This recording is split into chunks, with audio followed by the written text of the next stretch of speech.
Buenas tardes a todos. Es un privilegio estar con ustedes. Mando una cálida bienvenida a los que están viéndonos online. Quiero agradecer a mi hermano Jonathan Thirkell por su maravillosa presentación. De algún modo, yo sigo sus pisadas. Yo también vine a América como una especie de refugiado allá en 2007. América es una tierra de libertad y oportunidades para los que llegan. Esta es la tremenda bendición que tiene esta tierra. Y ello emana de nuestros documentos fundacionales, la Declaración de Derechos y la Constitución. Hoy estoy ante vosotros con un traje gris. Quizás eso no os parezca muy relevante. Yo solía llevar gafas negras cuando mi pelo estaba negro, pero después pasé a gafas grises al hacerse gris mi pelo. Pero alguien me escribió recientemente y me dijo que necesitaba un traje más claro al estar clareando mi pelo. Así que me hice un traje gris, y poco a poco voy haciéndome un hombre gris a vuestra vista. Hoy voy a hablaros de la filosofía política y económica del papado. Hace 2 meses presenté esto mismo en Huntsville, Alabama, aunque ahora he añadido alguna cosa. Y creo que este mensaje es muy importante para todos nosotros, pues estamos al borde de tiempos tremendos. Y la gente que es conocedora de lo que está sucediendo hoy en día en el mundo se da cuenta de que las libertades que hemos disfrutado hasta ahora no podemos darlas por garantizadas. De hecho, hay muchas personas en posiciones de autoridad que más valdría que no tuvieran las libertades de las que escribió Roger Williams. Os invito a inclinar vuestras cabezas conmigo. Pediremos que el Espíritu Santo bendiga esta sesión. Padre Celestial, al compartir estos momentos te pido que tu Espíritu hable por medio de mí. Te ruego que traigas convicción y conversión a todo oyente que esté en esta iglesia o que nos vea online. Padre, te pido perdón por mis pecados y te ruego por el derramamiento de tu Espíritu en el nombre de Jesús. Amén. Los que conocéis el libro de Apocalipsis, particularmente los capítulos del 12 al 14, sabéis que en el corazón del libro, en el capítulo 13, hay 2 bestias. Está la bestia que sale del mar, el papado, y la bestia que sale de la tierra, los Estados Unidos, en su rol del tiempo del fin. En Apocalipsis 13, Dios revela que la división final en el planeta Tierra no será entre republicanos y demócratas, o entre negros y blancos, o entre ricos y pobres, sino entre la verdad y el error. Y el error, aun siendo error, será impuesto porque la verdad resultará inaceptable para los modos y las gentes de este mundo. Y los seguidores de Jesucristo sufrirán persecución, no porque el mundo los odie a ellos, sino porque odia a Jesucristo. Y puesto que a Él no pueden echarle mano, se la echarán a sus seguidores. Así que si queremos ser fieles a Jesús hasta el fin, nos espera una dura prueba antes de las buenas nuevas de la venida de Jesús. Apocalipsis 13 nos dice que habrá, a nivel global, una adoración falsa forzada por mandatos económicos globales. Habrá exclusión social, persecución y, finalmente, pena de muerte para quienes sean fieles a Dios. Así que hoy voy a hablar de la filosofía política y económica del papado, la primera bestia de Apocalipsis 13, porque será esta filosofía la que conduzca a la segunda bestia de Apocalipsis 13, que son los Estados Unidos de América. Así que hoy hablaremos de la reforma y de libertad religiosa, conectando un poco con lo que el hermano Thirkell presentó.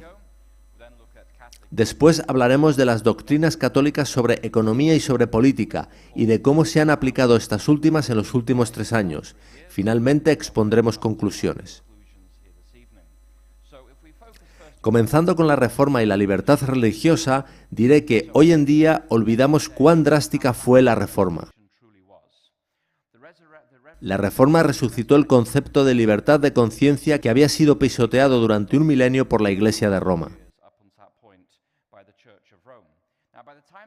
Cuando aparece la Reforma en el siglo XVI, la Iglesia católico romana era un cruel monopolio eclesiástico impuesto por un sistema de mando, control y coerción. La Reforma hizo hincapié en la libertad de conciencia, la libertad para creer o no creer en el dogma católico romano, la libertad de pertenecer o no pertenecer a la Iglesia católico romana, la libertad de contribuir o no contribuir a los gastos de la jerarquía católico romana,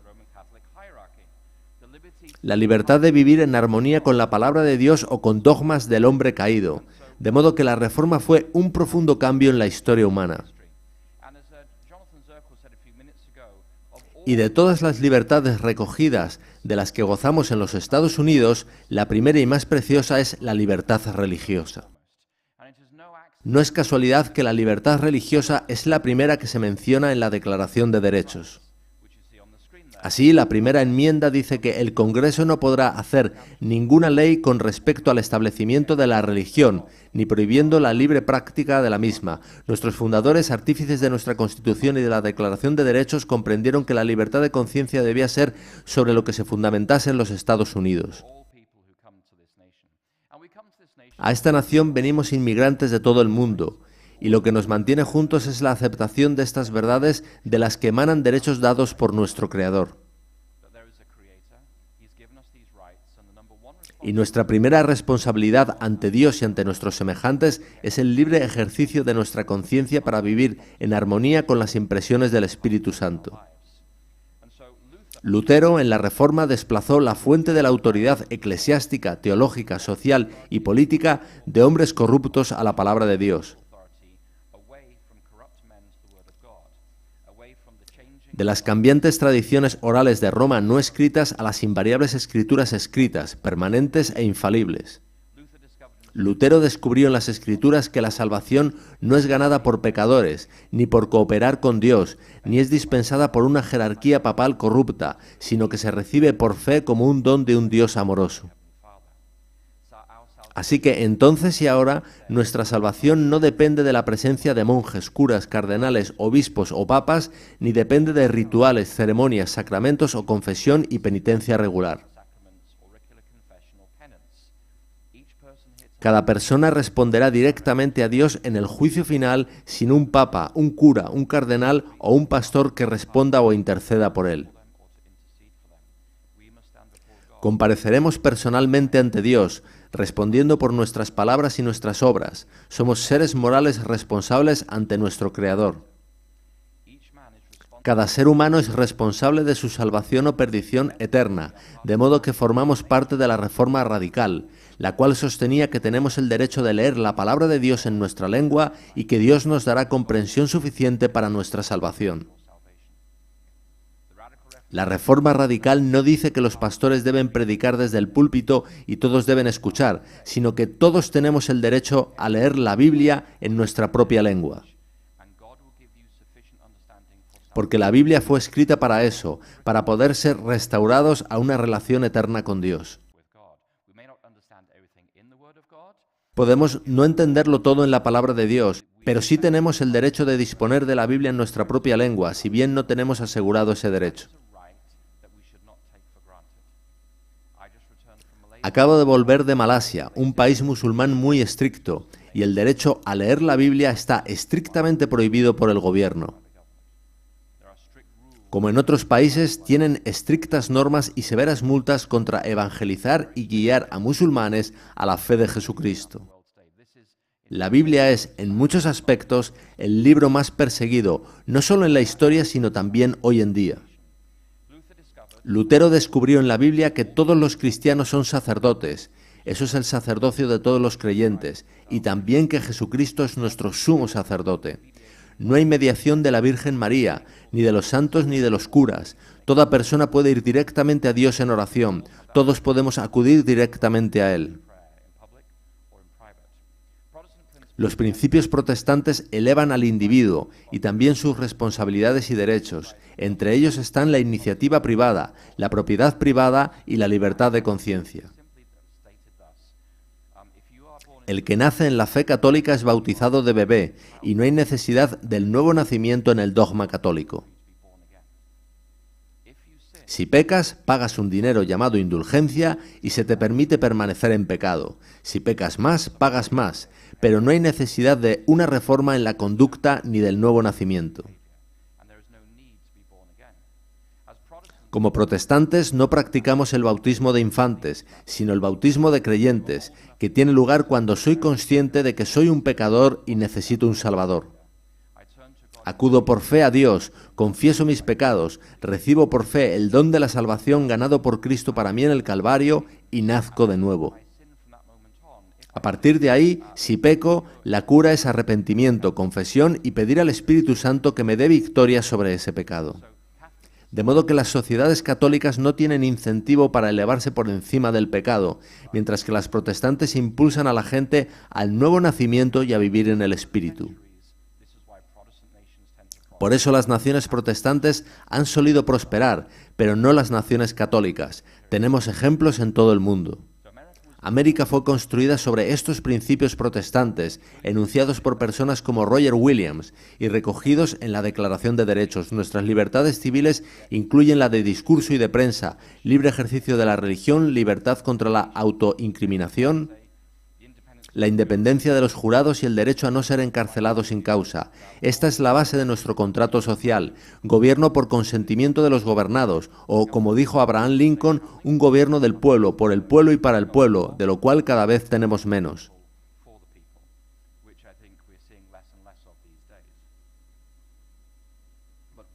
Todo nuestro contrato social está basado en estos principios protestantes que vemos en pantalla. De modo que los protestantes que llegaron aquí se liberaron de la cruel, vengativa y totalitaria vigilancia de la Iglesia católica romana. Y los principios de la Reforma enunciados por Lutero y otros eliminaron todas las jerarquías de la Edad Media, la política, la económica, la eclesiástica y la social. Cuesta imaginar el terremoto que fue la Reforma para Europa tras el medievo.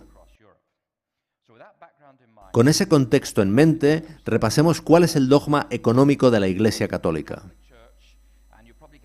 Imagino que a estas alturas ya habréis captado que yo no estoy especialmente a favor del dogma de la Iglesia Católica. Mi madre es de Irlanda, donde durante siglos hemos visto de primera mano el terror que trae a gente inocente una sigilosa y autoritaria fuerza política como la Iglesia Católica. En Irlanda hemos tenido hasta los años 1970 asilos para pobres donde niños trabajaban bajo la supervisión de monjes. También teníamos los lavanderos de las hijas de Magdalena, a donde se enviaba a chicas sin hogar o solteras embarazadas para sufrir los más horrendos abusos. Todo ello en los años 1970 y 1980, hace nada. Son cosas de mi época, escándalos muy reales que yo he visto en Irlanda. La Iglesia Católica es una antigua institución edificada sobre sangre, mentiras, corrupción y documentos falsificados, tales como la donación de Constantino o los decretos de Isidoro. Está regida por un emperador absoluto y estructurada en una jerarquía rígida, es global y aristocrática, y ninguno de sus oficiales es elegido por el pueblo común.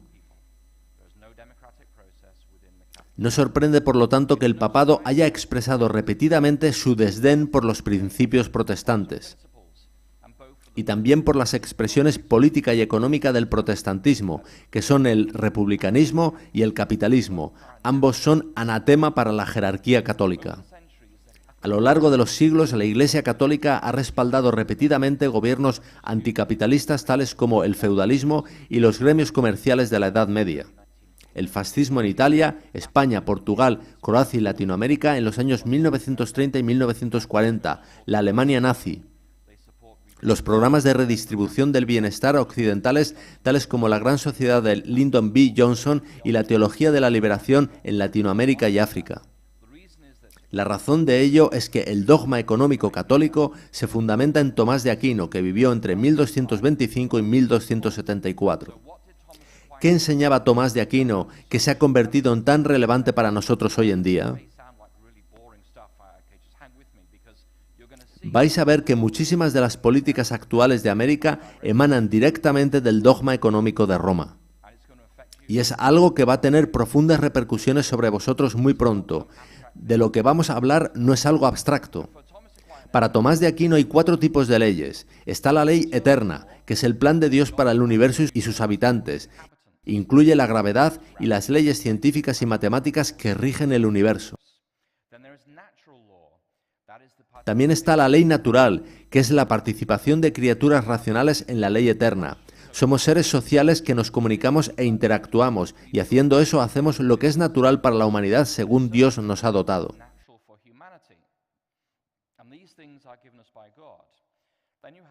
Luego está la ley positiva, que comprende las costumbres y regulaciones hechas por los gobiernos que tratan de aplicar la ley natural a individuos y sociedad. Y finalmente, en último lugar, está el decálogo de los 10 mandamientos. Así es, según Tomás de Aquino. Ahora, para Tomás de Aquino, la propiedad privada no forma parte de las leyes eterna o natural, sino que es un invento de la razón humana. Las leyes eterna y natural emanan de Dios, pero para Tomás de Aquino la propiedad privada pertenece a la ley positiva, que emana de los gobiernos.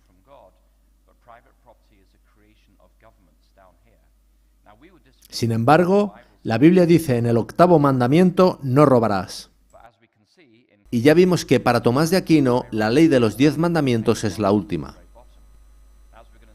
Como veremos en breve, la Iglesia Católica se arroga el derecho de postergarlos a lo que ellos llaman el bien común. Pero la propiedad privada emana de la ley positiva, por eso el gobierno de los Estados Unidos prohíbe el robo.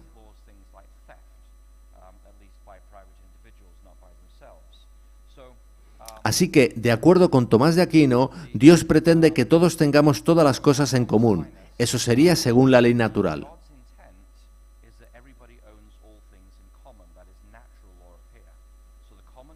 Así que Él fija la propiedad en la comunidad. Admite la idea de propiedad privada, pero en una ley, según Él, inferior y como un concepto humano. Tomás de Aquino, según la ley natural, aboga por la propiedad común de todos los bienes. La propiedad privada sería una manifestación de la ley positiva y por tanto no un derecho intrínseco proveniente de Dios, de modo que no alcanzaría el estatus ético de la comunidad de bienes proveniente de la ley natural. La ley natural, proveniente de Dios, prevalecería sobre la ley positiva, proveniente del hombre. Y, dado que el propósito de Dios sería la comunidad de bienes, la propiedad privada sería tan solo un derecho temporal anulable en cualquier momento por gobierno o iglesia, buscando imponer el bien común de la sociedad o el destino universal de todos los bienes, como lo llama la jerga católica. Así que para Aquino y para el catolicismo actual, la necesidad es el criterio moral para la legítima posesión de la propiedad, y nada, ni siquiera mandatos divinos como el 8º mandamiento, confiere a nadie el derecho de poseer nada que otra persona diga necesitar. Pensad en ello. De acuerdo con el dogma católico, no tenéis derecho de poseer absolutamente nada. Los bienes de alguien serían para otro, según la ley natural. Si necesito tu coche, tengo el derecho moral de tomarlo. Para Roma, tu propiedad privada emana del gobierno, pero no es parte del plan original de Dios para la humanidad. Por lo que, por la ley natural, no hay pecado en satisfacer las necesidades personales tomando la propiedad de otro. En el pensamiento católico no hay medida absoluta de qué es necesidad, por lo que la necesidad individual de tomar la propiedad de otro es dejada a discreción de la persona en necesidad o a las autoridades públicas. Siendo el verdadero dueño de la propiedad el único que queda finalmente sin autoridad alguna para rechazar la apropiación de su propiedad. La única excepción a este principio es la propia Iglesia, que tiene el derecho de adquirir y poseer propiedades indefinidamente. La Ley Canónica 1254 dice: la Iglesia Católica tiene el derecho innato de adquirir, retener, administrar y alienar bienes temporales en la búsqueda de los fines que le son propios e independientemente del poder civil. Y la Ley Canónica 1260 dice: la Iglesia tiene un derecho innato a demandar del fiel lo que sea necesario para los fines propios de la Iglesia. De modo que la Iglesia tiene el derecho intrínseco de tomar tu propiedad, sea que quieras o no, e independientemente de las leyes del país en el que vivas. Es por esto que la Iglesia Católica ha apoyado en el último milenio movimientos contrarios a la propiedad privada, fascismo, nazismo, teología de la liberación en Sudamérica, socialismo y los actuales programas occidentales de bienestar social. Las enseñanzas de Tomás de Aquino sobre propiedad privada se convirtieron en dogma católico, y para referirse a ellas se habla hoy en día del bien común o del destino universal de todos los bienes. Todos hemos oído hablar del bien común. Volveremos a hablar hoy de esa expresión. El papado la ha usado mucho en los últimos 3 años. Los papas aseguran que el bien común, que solo ellos pueden determinar, está por encima de todo derecho individual. La encíclica papal más significativa sobre este asunto es Rerum Novarum, sobre la condición de las clases trabajadoras, emitida por León XIII en 1891. En ella, el Papa se alía con el proletariado y con la ideología marxista. Durante siglos, los papas habían defendido a la aristocracia medieval y su opresión, pero cuando la reforma acabó con el sistema feudal y este fue sustituido por un libre mercado, el papado quiso destruir este y el propio protestantismo encontrando un aliado en la ideología marxista. Si fuéramos católicos, deberíamos aceptar sin objeción lo que dice el Papa como dogma proveniente de Dios. Pues bien, esto es lo que escribió León XIII. Poseer bienes privadamente es un derecho natural del hombre, y ejercer este derecho en la vida y en la sociedad es no solo legítimo, sino también claramente necesario. Pero, si preguntásemos cómo debería el hombre usar sus posesiones, la Iglesia contesta sin dudar que el hombre no debería considerar los bienes materiales como propios, sino como comunes. De modo que si posees bienes privados, debes usarlos para el bien común. León XIII hace aquí distinción entre la posesión privada de la propiedad y su uso público común. Ahora, esa es la teoría política y económica que sustenta los fascismos del siglo XX, tales como el de Adolfo Hitler. En el comunismo, el Estado es el que posee los medios de producción y todo el capital. El ciudadano no tiene derecho a poseer capital alguno. Mientras que en la ideología fascista, como explica León XIII, el ciudadano puede poseer capital, pero debe usarlo del modo determinado por el Estado para el bien común.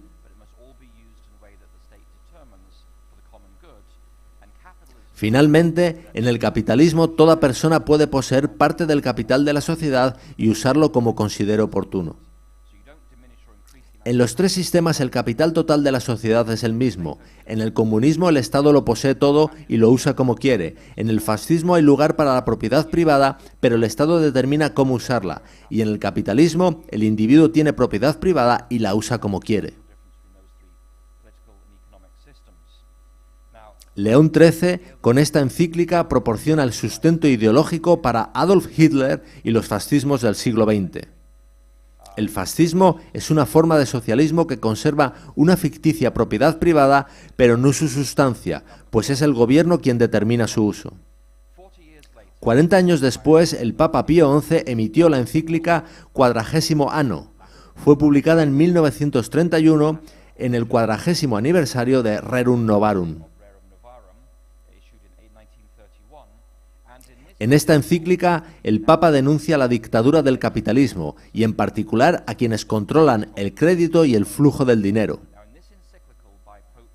Ahora, en esta encíclica de Pío XI, y es muy interesante que se publica en 1931, el Papa denuncia los intereses en los préstamos bancarios.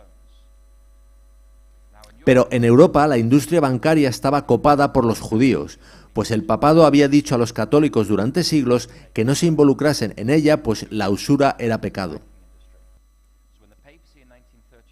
De modo que no cuesta ver el impacto de esta encíclica de 1931, que condenaba la usura de ese sector bancario, en la ideología de la Alemania nazi de esos años 30. La encíclica impulsó el antisemitismo, pues la comunidad judía era muy fuerte en el sector bancario europeo de ese tiempo. Tras la Segunda Guerra Mundial llegamos al Concilio Vaticano II, que transcurrió de 1962 a 1965, cuando se emitió Gaudium et Spes, la Constitución Pastoral del Concilio. En ese documento encontramos esto: es derecho de la autoridad pública evitar que nadie haga uso de su propiedad privada en detrimento del bien común. Eso significa que el gobierno tiene el derecho de determinar cómo tú usas tu propiedad privada. Ellos no usan la palabra gobierno, sino la expresión autoridad pública, y hay razones para ello. Las palabras tienen un significado. Las palabras arrastran significaciones procedentes de generaciones y siglos muy pasados, aunque la gente no lo sepa.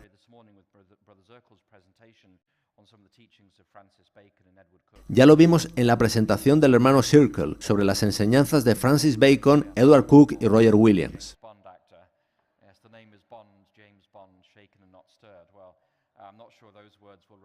Esta cita que hemos visto del Concilio Vaticano II deja claro que el bien común es una ficción de la ideología católico-romana que permite a la autoridad pública hacer lo que se le antoje con la propiedad privada del individuo.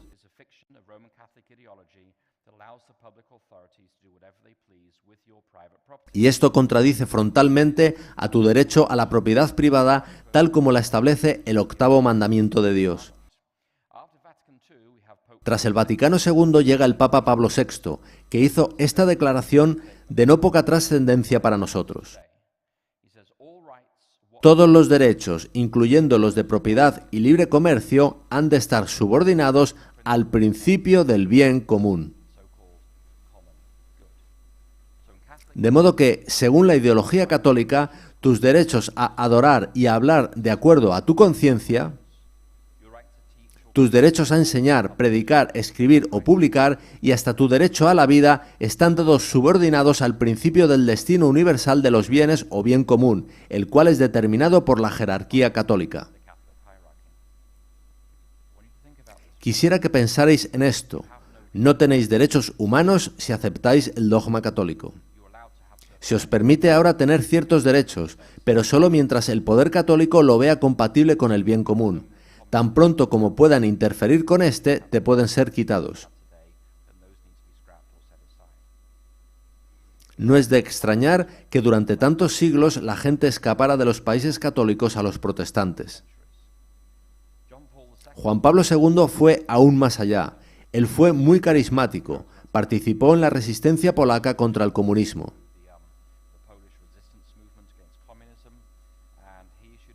Él publicó una encíclica llamada Solicitudo Rei Socialis en 1987 y en ella encontramos estas palabras: las personas excluidas de una equitativa distribución de los bienes originalmente destinados a todos podrían preguntarse: ¿por qué no responder con violencia a aquellos que nos han tratado con violencia primero?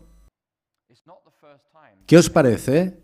No es la primera vez que el papado ha suscitado la violencia en aras de la redistribución de los bienes. No estamos hablando, por poner un ejemplo, de las guerras del siglo XVII en los Países Bajos, cuando estos eran atacados por el rey de España y el Sacro Imperio Romano. No, este principio ha sido aplicado en tiempos modernos por obispos católicos en muchos países del mundo, por ejemplo Brasil, para justificar que los alborotadores tienen derecho a tomar bienes ajenos porque los necesitan. Y los propietarios, por ejemplo de los comercios, no pueden detener a los saqueadores porque estos supuestamente actúan por necesidad. De modo que en esta encíclica el papado se alinea con los que están destruyendo la sociedad al minar el principio de la propiedad privada. En esta encíclica, Juan Pablo II justifica las revoluciones socialistas, el robo, las revueltas y los saqueos cuando son hechos para lograr una distribución supuestamente más justa de los bienes del planeta Tierra. Más tarde, publicaría una nueva encíclica llamada La crisis ecológica, una responsabilidad común. Yo creo que va a ser el medio ambiente lo que usen para justificar las leyes dominicales del tiempo final. Leemos en el conflicto de los siglos que Satanás estará causando desastres naturales en el mundo mientras culpa de provocar la ira de Dios a los cristianos que honren el sábado. Entonces los gobiernos cargarán contra estos guardadores de los mandamientos porque supuestamente serán los causantes de los desastres. En otra encíclica, Juan Pablo II escribió lo siguiente: las autoridades públicas deben hacer provisión para planificar los diferentes tipos de tareas por las cuales es modelada no solo la vida económica de una sociedad, sino también su vida cultural. De modo que el papado no reclama tan solo el derecho a determinar tu camino de salvación. No le basta con proclamar que no hay salvación fuera de la Iglesia. El papado no se limita a decir que Él es el único camino a Dios. También reclama el derecho de determinar cuál es el bien común para la humanidad.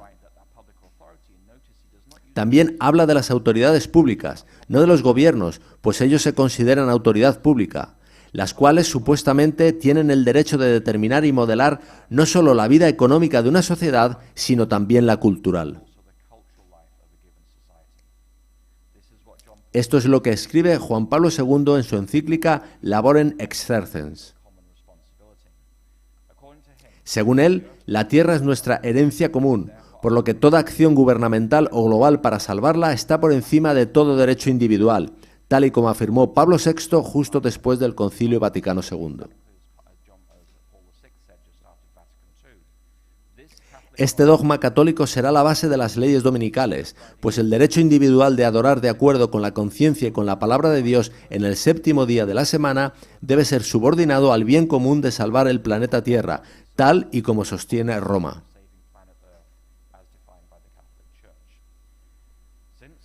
Vemos que desde Rerum Novarum en 1891, varias encíclicas papales han definido una plétora de nuevos derechos que los gobiernos son llamados a preservar en el nombre del bien común o destino universal de todos los bienes.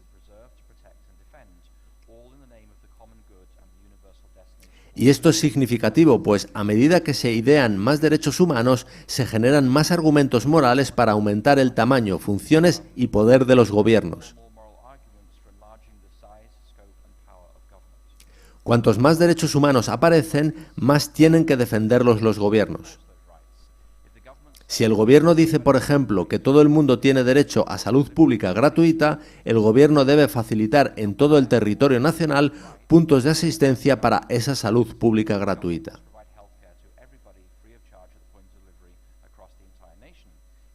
Si el gobierno dice que todo el mundo tiene derecho a educación primaria y secundaria, tiene que proporcionarla. Así que, cuanto más siguen los gobiernos las indicaciones de Roma en cuanto a derechos humanos o civiles, más aumentan las funciones y el poder de esos gobiernos. Ahora, la paradoja con esto es que, cuanto más regulada está la sociedad, menos morales se hacen los individuos. ¿Por qué? Porque se reduce el espacio para la responsabilidad moral y para la toma de decisiones. Por dar un ejemplo, el lugar más violento en América es probablemente una prisión de alta seguridad. Todo el día está regulada y así los presos se convierten en bestias. Cuanto más regulada está una sociedad, menos oportunidad tenemos de actuar como seres morales para tratarnos según la palabra de Dios y no según los dictados del gobierno. Nuestra capacidad moral mengua y somos reducidos a actuar como meros animales. Este es el problema del aumento continuo de derechos humanos. Se reduce el espacio para la responsabilidad moral. Al multiplicarse el número de derechos en el dogma católico y promoverse en los gobiernos, estos se hacen más grandes y se reduce la esfera de la libertad personal, económica y moral.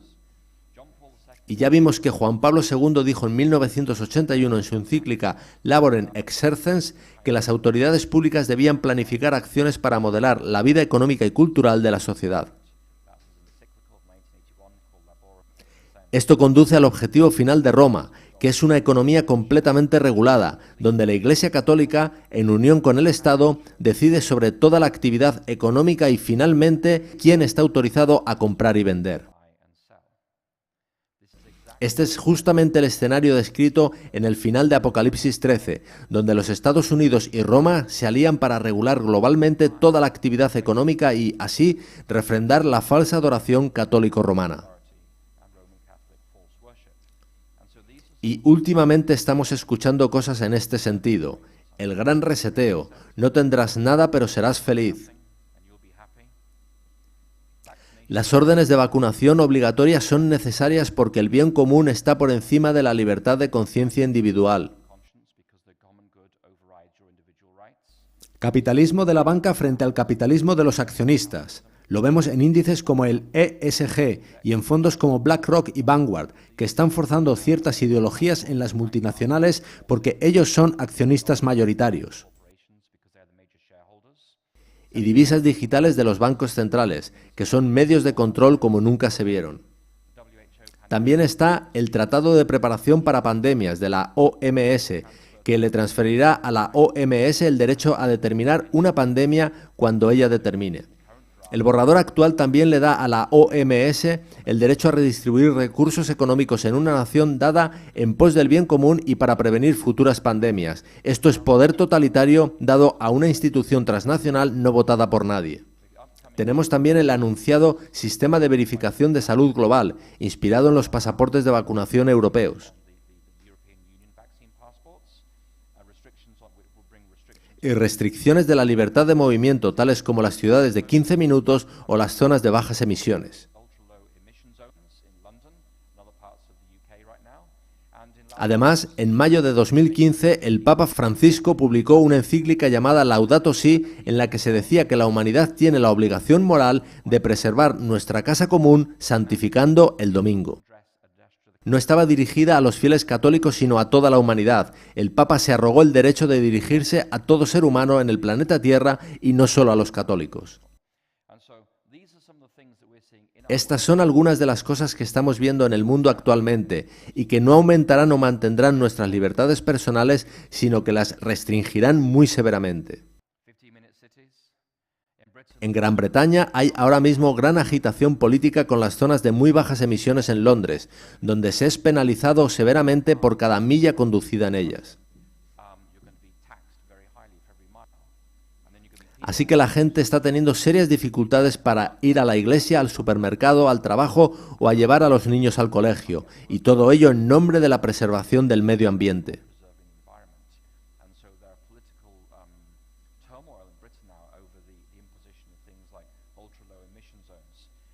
Los políticos en Europa han dejado de hablar de cero emisiones netas de dióxido de carbono para hablar de cero emisiones absolutas.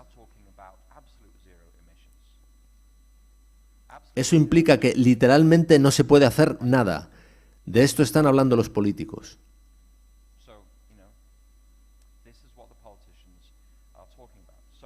Hasta aquí hemos visto parte del dogma económico de la Iglesia Católica. ¿Estáis aún animados? Mi esposa dice que tengo una habilidad única para deprimir a la gente. Espero que no estéis muy deprimidos. Porque ahora pasaremos a algo aún más serio, el pensamiento político católico romano. Lo bueno es que, como adventistas, conocemos el final de la historia. Jesús viene de nuevo. Cuando Daniel ve la estatua de Daniel 2, le dice al rey que su aspecto era terrible. Eso quiere decir que todo reino humano desde Babilonia hasta el retorno de Jesús es terrible. Todo imperio está construido en última instancia sobre sangre, sobre subyugación. Pero cuando retorna Jesús, todos esos imperios terrenales son barridos sin que quede rastro de ellos. Así que como adventistas conocemos el final de la historia. Es como quien en una novela lee primero el último capítulo. Y luego al leer el libro y ver las pistas que va encontrando el detective, el lector, aun sabiendo quién es el asesino, no puede entender cómo el detective es capaz de avanzar. Vayamos entonces al pensamiento católico romano. La Iglesia Católica asegura que su legado proviene de Mateo 16, del 13 al 20, cuando Jesús dice: «Tú eres Pedro y sobre esta roca edificaré mi iglesia». Ellos aseguran que ahí Dios le dio autoridad a Pedro y a sus sucesores para regir la Iglesia. Pero no hay evidencia ni en las Escrituras ni en la Iglesia temprana para que la Iglesia romana pueda defender que su legado y autoridad provienen del apóstol Pedro. Más bien, encontramos sus raíces en Primera de Juan y en Tercera de Juan. En Primera de Juan 2:18 y 4:3 se señala que el anticristo estaba ya obrando en la era apostólica. Así que el anticristo no es un individuo sin un sistema de pensamiento. El prefijo anti significa en lugar de modo que cualquier cosa que ocupa en tu vida el lugar de Cristo como tu modo de salvación es una forma de anticristo.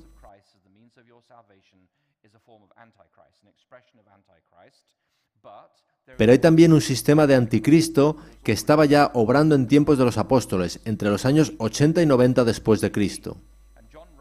Juan escribe sobre un individuo llamado Diótrefes en Tercera de Juan 9 y 10, que dice así: Yo he escrito a la iglesia, pero Diótrefes, al cual le gusta tener el primer lugar entre ellos, no nos recibe.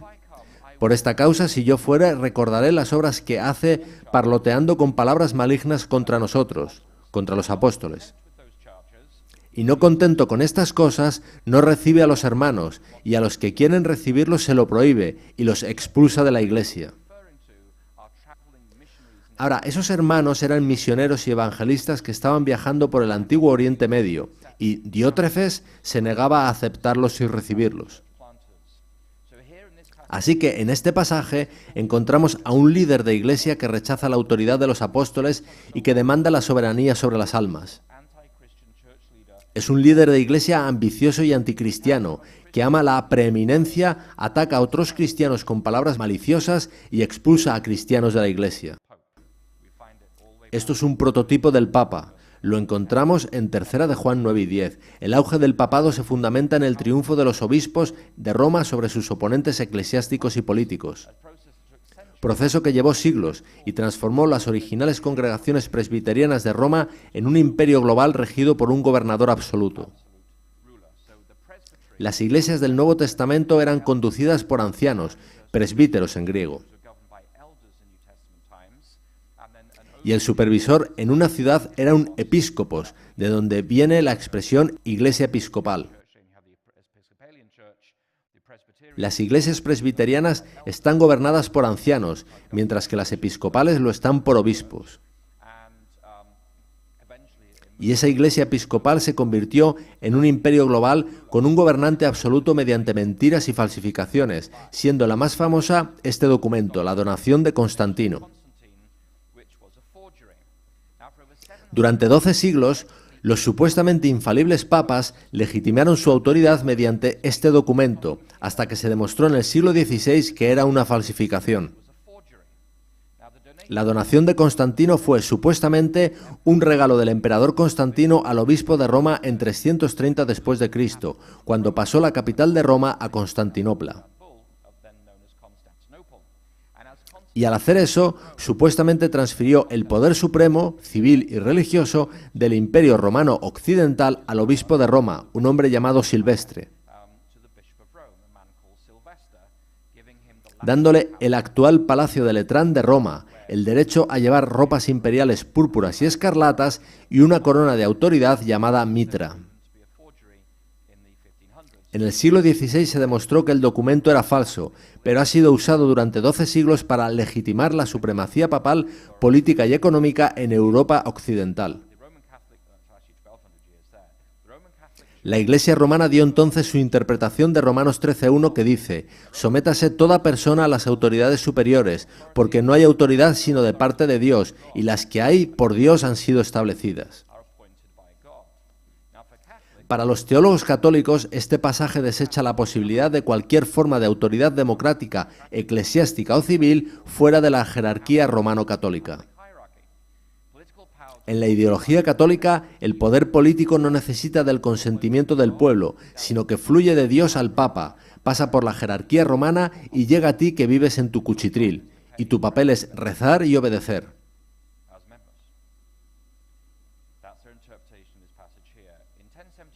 Ahí tenéis una imagen del Papa Gregorio VII. Parece hecha por un protestante, por el rostro que le han dibujado.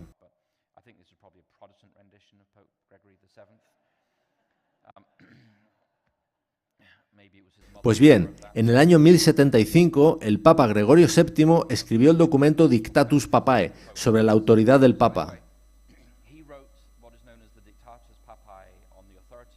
En él, Gregorio VII da los siguientes argumentos para la absoluta autoridad del Papa. La Iglesia Católica fue fundada por Dios. Solo el pontífice romano merece el apelativo de universal. Solo el Papa puede deponer o readmitir obispos. Su emisario tiene primacía en un consejo de obispos y puede dictar sentencia de deposición contra ellos. Solo el Papa puede promulgar nuevas leyes acordes a las necesidades de los tiempos y solo él puede usar emblema imperial. Además, el Papa es el único cuyos pies han de ser besados por todos los príncipes. Su título es único en el mundo.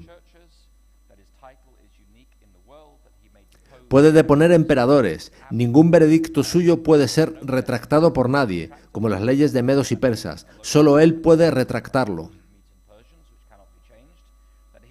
Nadie puede juzgarlo. La Iglesia Católica nunca ha errado ni nunca por la eternidad, según testimonio de las Escrituras, errará.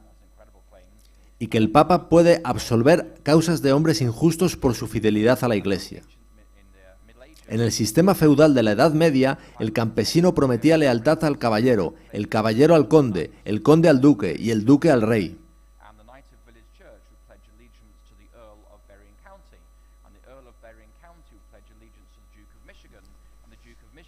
Y en tu promesa te comprometías a pagar impuestos y a luchar un número de días por tu señor feudal. A su vez, el señor feudal tenía la responsabilidad de protegerte si eras atacado. Era un contrato social que funcionaba bidireccionalmente. Pues bien, el Papa tenía derecho a disolver estas promesas de lealtad entre los distintos niveles feudales, de modo que podía disolver la sociedad entera en un momento dado y poner en el poder nuevos aristócratas y nobles que le fueran leales a él.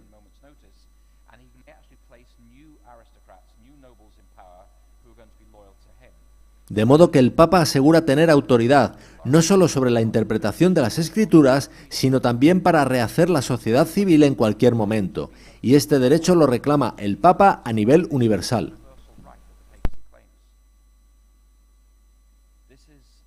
Esto es dogma papal de aplicación actual. De acuerdo con esta encíclica, el papado tiene derecho a disolver cualquier gobierno de la tierra e imponer nuevos gobernadores. No se nos habla de esto, pero está en sus dogmas.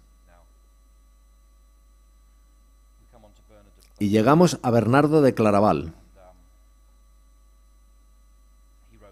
Él vivió de 1090 a 1153 y afirmaba que su autoridad provenía de un solo hombre, del Papa. En Lucas 22:58, los discípulos le dijeron a Jesús: «Señor, aquí hay 2 espadas», y él les dijo: «Basta». Pues bien, Bernardo de Claraval interpretaba en ese pasaje que Cristo le dio a la Iglesia romano-católica 2 espadas, autoridad civil en la tierra y autoridad religiosa en la tierra.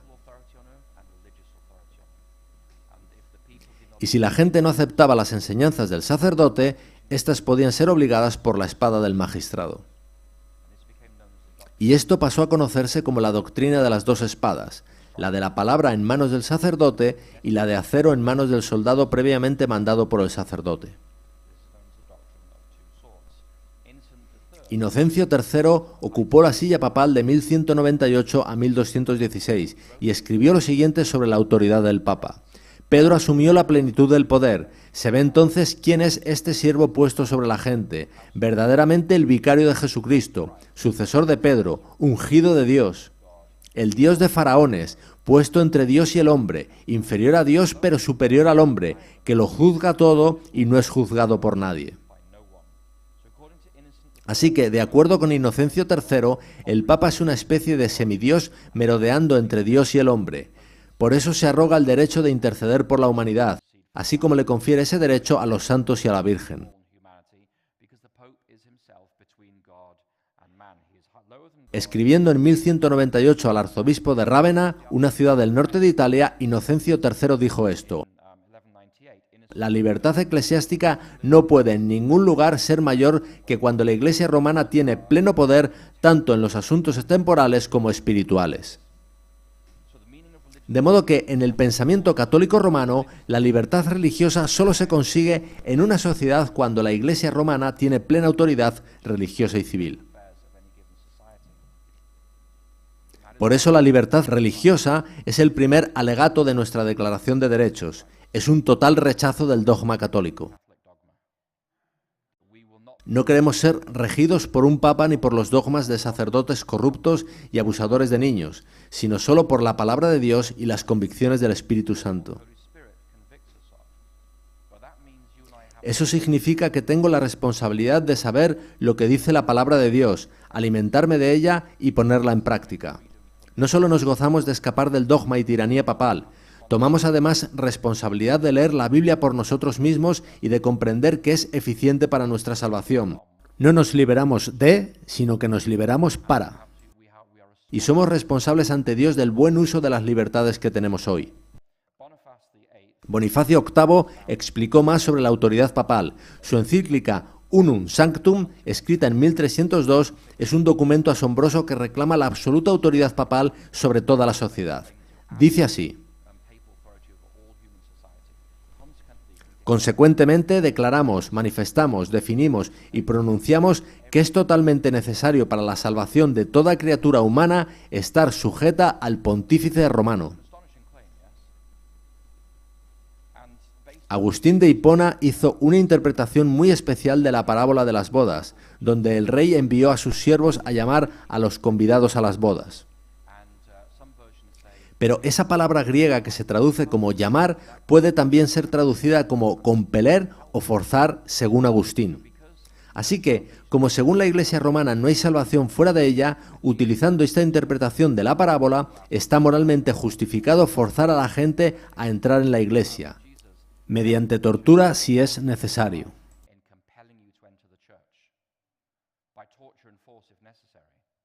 La hoguera estaría supuestamente purificando el alma y preparándola para el cielo.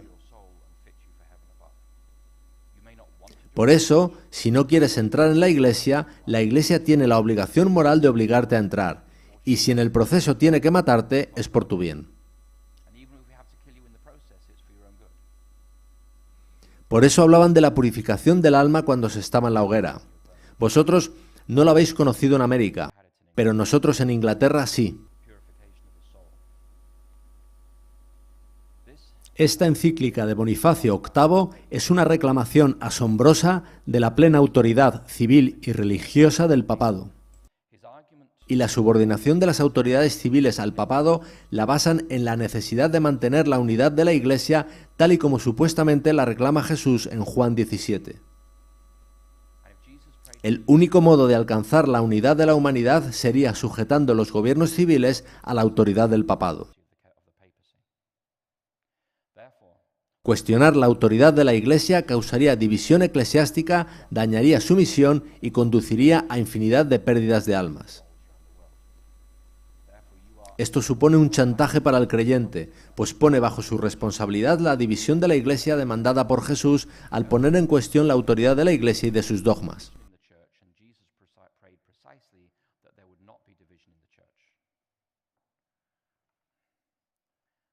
Ahora, la Iglesia Católica no ha sido la única Iglesia en usar este argumento. También lo hemos usado nosotros cuando argumentamos que manifestar opiniones diferentes a la mayoritaria es cuestionar la autoridad de la Iglesia y promover desunión. Es romanismo siendo inyectado en nuestro torrente sanguíneo. En el pensamiento católico, la unidad eclesiástica y la salvación de la humanidad es lo que justifica la unidad política que es sólo posible mediante sumisión a la autoridad papal.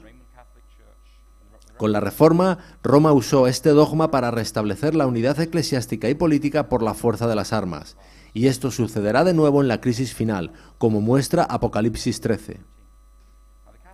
Ahora, Roma asevera que su ministerio doctrinal no se limita a asuntos espirituales y morales. En la encíclica Quadragésimo Anno de 1931, Pío XI dice esto: formulamos los principios ya claramente establecidos por León XIII de que es nuestro derecho y deber abordar autoritariamente los problemas sociales y económicos. No es derecho del gobierno civil, sino de ellos. Y eso es dogma papal, supuestamente proveniente de Dios, incuestionable. El papado reclama la máxima autoridad tanto en la esfera espiritual como la civil de toda sociedad en la tierra, siendo así el principal poder totalitario de Occidente, madre del totalitarismo del siglo XX y de las decenas de millones de muertos bajo las dictaduras comunista y fascista. El papado apela a la unidad y conformidad de todo el mundo. Los disidentes han de ser corregidos y matados si persisten. Tomás de Aquino lo expresó así: hay incrédulos, tales como los gentiles o los hebreos, que nunca han aceptado la fe cristiana. En ningún modo deberían ser forzados a creer. La fuerza debe ser apropiadamente usada por el fiel, para prevenir que interfieran con la fe mediante blasfemia, inducción al mal o abierta persecución. Esta es la razón por la que los cristianos hacen a menudo la guerra a los incrédulos, no para forzarles a creer, sino para evitar que obstaculicen a la fe cristiana. Sin embargo, hay otros incrédulos, tales como los herejes y los apóstatas, que en el pasado aceptaron y profesaron la fe. Estos han de ser compelidos, incluso mediante la fuerza física, a sostener y cumplir lo que un día aceptaron y prometieron. Ahora, la consecuencia práctica de esta ideología política es que el papado acepta la esclavitud. De hecho, la practicó abiertamente en Europa durante siglos.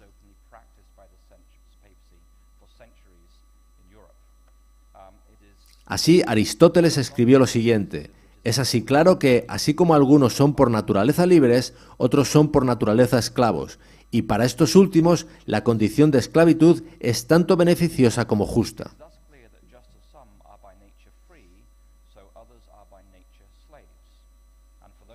Eso está en el libro de Aristóteles, La Política. Ahora, esa visión de la esclavitud fue aceptada por Tomás de Aquino y promovida por los papas.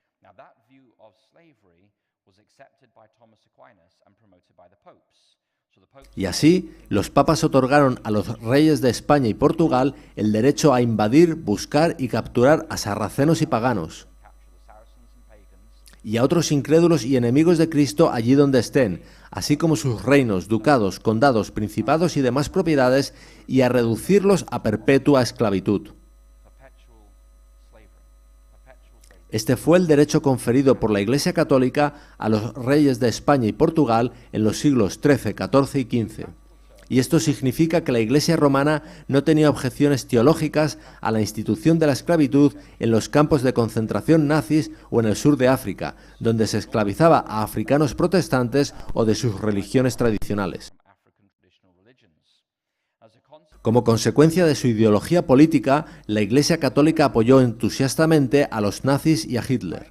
Pío XI fue el primer jefe de Estado que reconoció al gobierno de Hitler en 1933 y firmó un tratado con Hitler garantizando la lealtad al régimen de Hitler de los católicos alemanes, los cuales se sumaron en masa a sus ejércitos. En el cenit de su poder, en septiembre de 1942, Hitler gobernaba la mayor población católico-romana del planeta Tierra, la cual hizo grande a los nazis porque estaban habituados a la obediencia incondicional a gobernantes totalitarios y sanguinarios. En 1933, una carta pastoral de los obispos alemanes animaba a los católicos alemanes a apoyar el régimen nazi. La carta decía así: solo si el individuo se ve a sí mismo como parte de un organismo que pone el bien común por delante del bien individual, estará su vida marcada de nuevo por la humilde obediencia y el gozoso servicio que demanda la fe cristiana. De modo que la Iglesia romana ha negado siempre la libertad religiosa, así como la libertad de pensamiento, de expresión, de educación y de prensa. León XIII declaró en 1885 que la libertad religiosa o de conciencia es una falsa libertad, y una de las razones por las que denunciaba la libertad de conciencia es que supuestamente minaba la unidad de la Iglesia.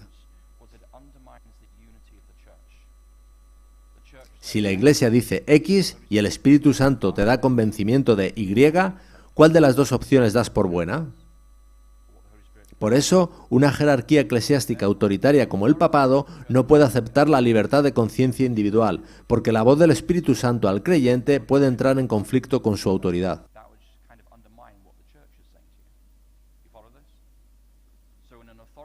De modo que para una jerarquía autoritaria y totalitaria como la católica, la libertad de conciencia ha de ser denunciada. Roma afirma que el único pasaporte para el cielo es una vida bien empleada, la cual requiere, según ellos, que el gobierno niegue la libertad religiosa. Ese es el argumento de León XIII. El Concilio Vaticano II volvió a hablar de libertad religiosa al declarar lo siguiente: el ser humano tiene derecho a la libertad religiosa. Eso suena bien, pero el diablo está en los detalles. Esta libertad significa que todo hombre ha de estar exento de coerción por parte de individuos, grupos sociales o poder humano alguno dentro de los debidos límites. Y esos límites los define el papado que, según ellos, emana de Dios. Para ellos, el Papa es inferior a Dios, pero superior al hombre. Luego, esta declaración del Vaticano II no incluye al papado. Así que esta declaración no defiende la libertad religiosa. Dentro de los debidos límites significa que eres libre de creer los dogmas católicos y nada más. El Vaticano II defiende la libertad religiosa de la interferencia de entidades humanas como gobiernos, pero no del papado, pues para ellos el Papa es Dios en la tierra. Cuando el papado habla de libertad religiosa, no habla de tu libertad de conciencia, sino de su autoridad sobre tu conciencia. Y el objetivo de la ideología política católico-romana es un gobierno mundial, como en otra encíclica de 1967 lo explicó así Pablo VI. Esta colaboración internacional a escala global requiere de instituciones que la prepararán, coordinarán y dirigirán hasta que haya finalmente un orden de justicia globalmente reconocido. ¿Quién no ve la necesidad de, así, establecer progresivamente una autoridad mundial capaz de actuar con efectividad en los sectores político y jurídico? Durante la pandemia del COVID, Klaus Schwab, presidente del Foro Económico Mundial, escribió un par de libros sobre el COVID-19 y el Gran Reinicio, en los que abiertamente usa este tipo de lenguaje. Su argumento fundamental es que los gobiernos nacionales abordan los problemas nacionales, pero ¿quién abordará nuestros problemas comunes?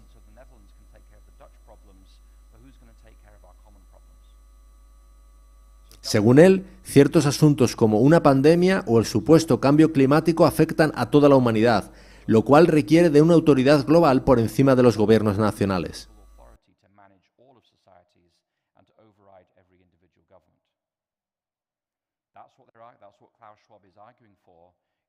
Eso es lo que argumenta y el tipo de lenguaje que usa Klaus Schwab en su libro El Gran Reinicio.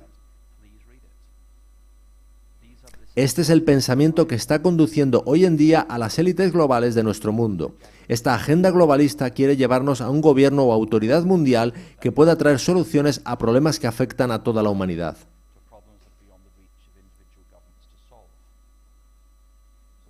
Y este es el objetivo de la ideología política de Roma. Juan Pablo II, en su encíclica Solicitudo Rei Socialis de 1987, relaciona el medio ambiente con estos asuntos. Él apela a un gobierno mundial por las siguientes razones: el orden moral, la gestión del medio ambiente o cambio climático, el control de las corporaciones multinacionales, terminar con el libre comercio internacional, transferir riqueza de las naciones ricas a las pobres, fomentar el desarrollo y la paz, y principalmente la incapacidad de los gobiernos nacionales de asegurar el bien común universal. Según el papado, solo ellos tienen el derecho y la habilidad para ello. Esto es lo que piensa la jerarquía católica, pero hay preciosas almas en esa iglesia que aman al Señor, y el mensaje de Jesús a ellos en Apocalipsis 18:4 es: salid de ella, pueblo mío. Aún son pueblo suyo, y Dios se preocupa por estas personas que están atrapadas en este sistema de opresión y tiranía. Dios quiere tenerlos en su reino de gracia y amor. Esta ideología la hemos visto en los últimos 3 años, y yo solo he recogido 3 dimensiones de la ideología papal. La primera es que el papado es la incuestionable autoridad civil, religiosa y económica. Recordad que Bonifacio VIII escribió: declaramos, manifestamos, definimos y pronunciamos que es totalmente necesario para la salvación de toda criatura humana estar sujeta al pontífice romano, y según ellos, quien niega eso causa división en el cuerpo de Cristo. El papado apeló a esa autoridad durante la pandemia. Quizás no leísteis sus declaraciones, pero tuvieron mucha influencia. Lo siguiente que reclamó el papado es el derecho a determinar el bien común universal. En su encíclica de 1967, Populorum Progressio, Pablo VI declaró: todos los derechos, incluyendo los de propiedad y libre comercio, han de estar subordinados al principio del bien común. En diciembre de 2020, la Congregación para la Doctrina de la Fe, la antigua Inquisición, publicó una declaración llamada Notas sobre la moralidad de usar vacunas contra el COVID-19. Puede consultarse online y dice esto: la moralidad de la vacunación se fundamenta en el deber de proteger la salud personal, pero también en el de perseguir el bien común, y este ha sido ya determinado por el papado. El 21 de agosto, el Papa Francisco hizo la siguiente declaración: la vacunación es un simple pero profundo modo de promover el bien común y de cuidar de los demás, especialmente los más vulnerables. Ruego a Dios que todos puedan poner su granito de arena, su pequeño gesto de amor. El papado se arroga el derecho de determinar cuál es el bien común, el cual, según ellos, está por encima de la conciencia individual y de todo derecho humano. Y así, la Curia de Nueva York explicitó que el papado tiene el derecho de negar objeciones individuales a la vacunación obligatoria basadas en la libertad de conciencia o religiosa. Esto fue lo que el papado declaró explícitamente por medio de la curia de la Archidiócesis de Nueva York. El Papa Francisco ha dejado claro que es moralmente aceptable ponerse cualquiera de las vacunas y dijo que tenemos la responsabilidad moral de vacunarnos. El cardenal Dolan ha dicho lo mismo: no hay base para que un sacerdote emita una exención religiosa a la vacuna. Así que el papado durante los últimos 3 años ha afirmado su derecho a ser la autoridad global incuestionable. Su derecho a determinar el bien común para toda la humanidad y, sobre todo, que una vez determinado ese bien común, los derechos individuales desaparecen. Ellos pueden determinar lo que es bueno para ti y tienes que obedecer. Eso ha proclamado el papado en los últimos 3 años. Y sin entrar en muchos detalles, diré que ellos no fueron la única autoridad eclesiástica en decir lo mismo. Sucedió también en comunidades judías, ortodoxas y muchas protestantes. Hablamos de cómo los protestantes beben el vino de Babilonia, las doctrinas de Roma. Pero la primera doctrina de Roma es su derecho a determinar el bien común, y muchas denominaciones protestantes lo aceptaron.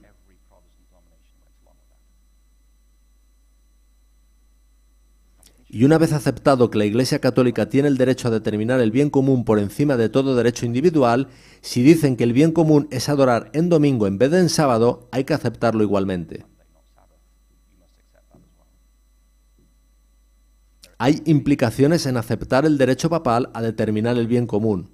Hemos de mirar más allá de lo que pasa hoy en día y pensar que las palabras tienen un significado y consecuencias. Decisiones que hoy parecen inocentes pueden tener profundas y terribles consecuencias más adelante. Esto ha sucedido en prácticamente todas las denominaciones protestantes principales y también en grupos judíos y ortodoxos. Hemos de tener mucho cuidado antes de asumir e incorporar a nuestro lenguaje conceptos relacionados con el bien común. Porque una vez tomada esa senda, estamos en algo no muy diferente a lo que sucedió en la Alemania nazi. Antes de concluir, resumiremos recordando que la libertad religiosa es la libertad más esencial. De ella emanan todas las otras libertades en los Estados Unidos. Durante la Reforma, El principio fundacional de la libertad religiosa nos liberó de la autoridad de la unión de Iglesia y Estado romana, totalitaria, autocrática y sanguinaria. El protestantismo nos dio nuestros derechos humanos y civiles. Sin el protestantismo y la libertad religiosa de la dictadura espiritual católico-romana, nunca habríamos tenido nuestra Declaración de Derechos. Debido a su dogma económico y a las enseñanzas de Tomás de Aquino sobre propiedad privada, solo provisionalmente aceptable,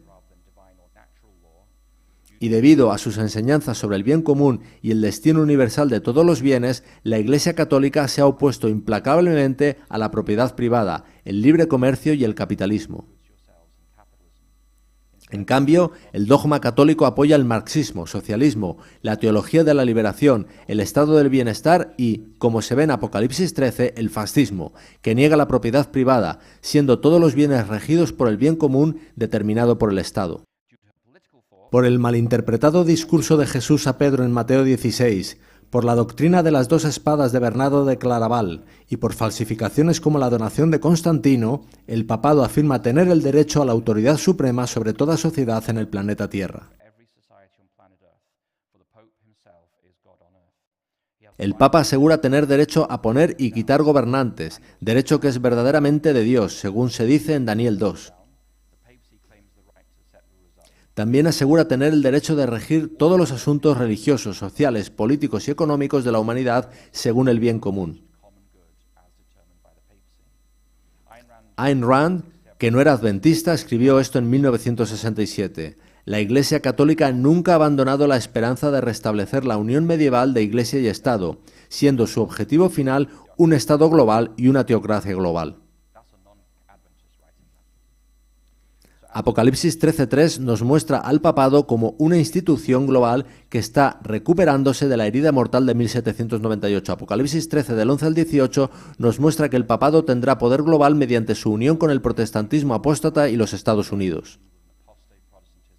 E impondrá un régimen global de coerción más siniestro que lo que nunca se vio en la historia de la humanidad.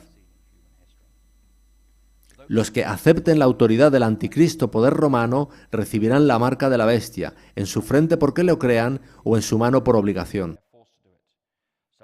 Algunos estarán convencidos de las obligaciones de adoración que vendrán y otros las aceptarán por coerción, como la que hemos visto en los últimos 3 años.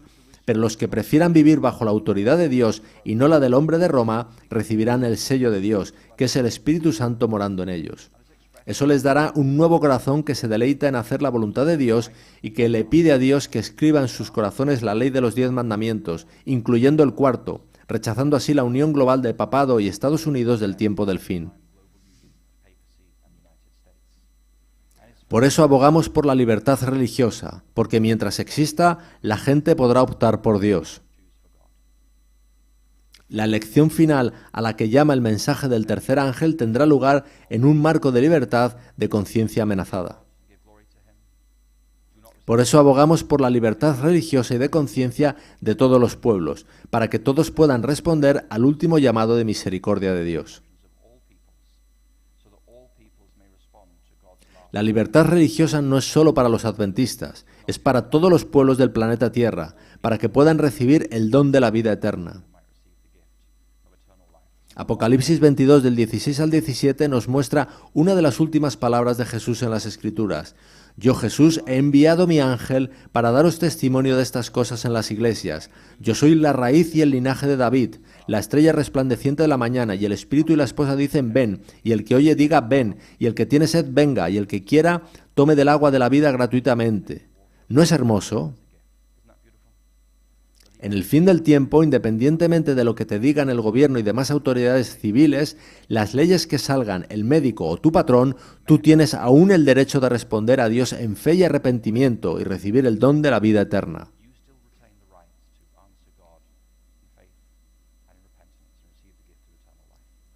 Da igual lo que nos hagan, conservamos ese derecho. Por eso, como adventistas reclamamos ese derecho para todo el mundo, para que con nada se les pueda coartar a responder al Evangelio antes del cierre del tiempo de gracia. Así que nos levantamos y luchamos con todas nuestras fuerzas por la libertad religiosa para todo el mundo. Cuando Daniel le describió a Nabucodonosor su sueño sobre la sucesión de las naciones de la tierra, le dijo así: Tú, oh rey, veías, y he aquí una gran imagen. Esta imagen, que era muy grande y cuya gloria era muy sublime, estaba en pie delante de ti, y su aspecto era terrible. Daniel 2:31. Ese adjetivo terrible aplica a toda nación desde Babilonia hasta el fin.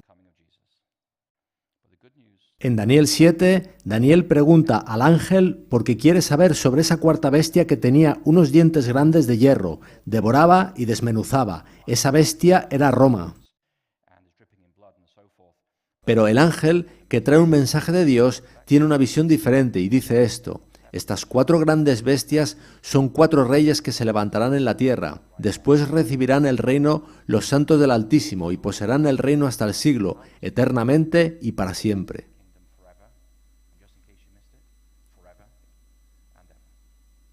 Quizás nos preocupen las bestias de este mundo, pero Dios quiere que sepamos que los santos de Dios recibirán una herencia eterna.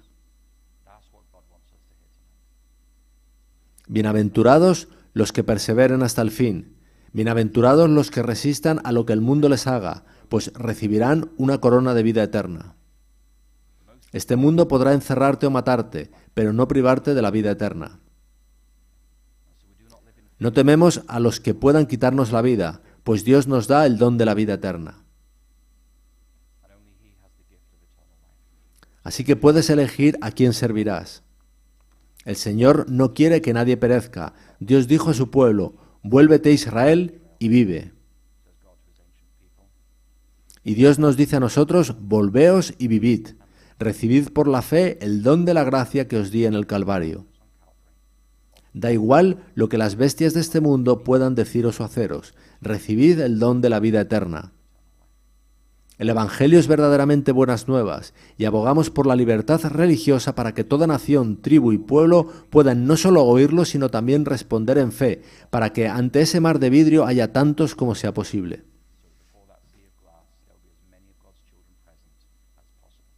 Inclinemos nuestras cabezas para orar.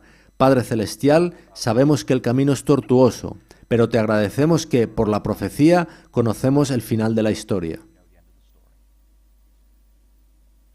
Te agradecemos, Padre, que en Jesucristo tenemos respuesta a las más profundas cuestiones que se hace el ser humano, a las cuales no dan respuesta las ideologías que circulan por este mundo: el Islam del Medio Oriente, el hinduismo de India, el budismo del sudeste asiático, el marxismo de Europa o el ateísmo del moderno mundo secular. Te ruego, Señor, que mediante el ministerio de esta congregación y de los que están viéndonos online, al compartir nuestra fe por nuestras vidas y nuestro testimonio, una multitud de gente llegue a una fe salvadora en Cristo Jesús. Padre, danos la gracia para aceptar cuando la gente use su libertad de conciencia para no aceptar el Evangelio, pero también la persistencia para no dejar de interceder por ellos ante tu trono de gracia.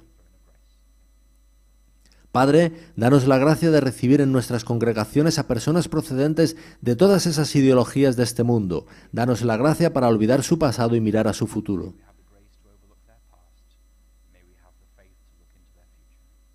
Padre, te rogamos que sepamos apreciar, atesorar y compartir ese precioso don de la libertad religiosa que nos fue dado en el jardín del Edén.